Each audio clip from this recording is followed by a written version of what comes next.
Praise the Lord. கர்த்தருக்கு மகிமை உண்டாவதாக. இந்த காலை வேளையில் மீண்டும் உங்களை சந்திக்க கர்த்தர் கிருபை தந்தார். கர்த்தருக்கு மகிமை உண்டாவதாக. இன்றைக்கு ஒரு விசேஷமான நாள். உங்களுக்கு தெரியுமா? தெரியாவிட்டாலும் சொல்கிறேன். இன்றைக்கு விமன்ஸ் டே.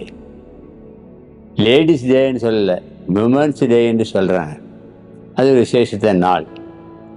அப்போ சில அருமையான தாய்மார்களை நினைக்க வேண்டிய ஒரு நாள் தான். கர்த்தருக்கு மகிமை உண்டாவதாக. ஆண்டவருடைய வார்த்தையின்படி நாம் நினைக்கணும். நம்ம இந்திய தேசத்தில் நோபல் பரிசு பெற்ற ஒரு உமன் என்று சொல்வதை விட ஆனரபிள் பர்சன் என்று சொல்லலாம்.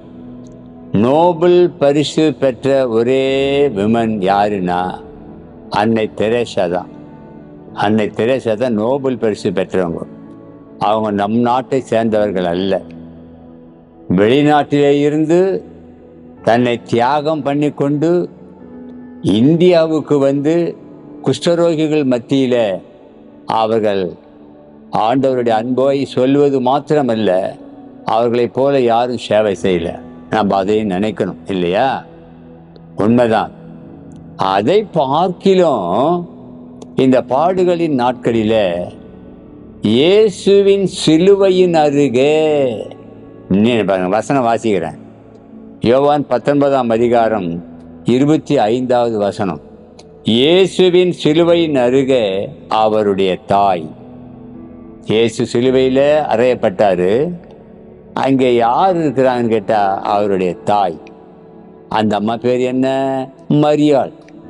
அப்போ நாம் இயேசுவை நினைக்கிறோம், பாடுகளை தியானிக்கிறோம். அதே சமயத்தில் மரியாள் செய்த தியாகத்தையும் நம்ம நினைக்கணும்.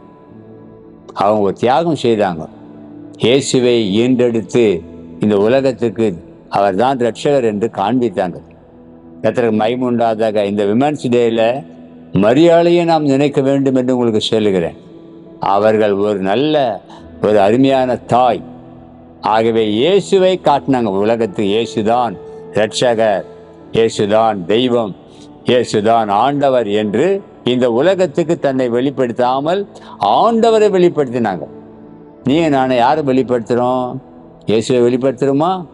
அப்படி சிலுவை பற்றி பேசுகிறோமா? இனியாவது செய்யுங்க. கர்த்தர் உங்களை ஆசீர்வதிப்பார். God bless you.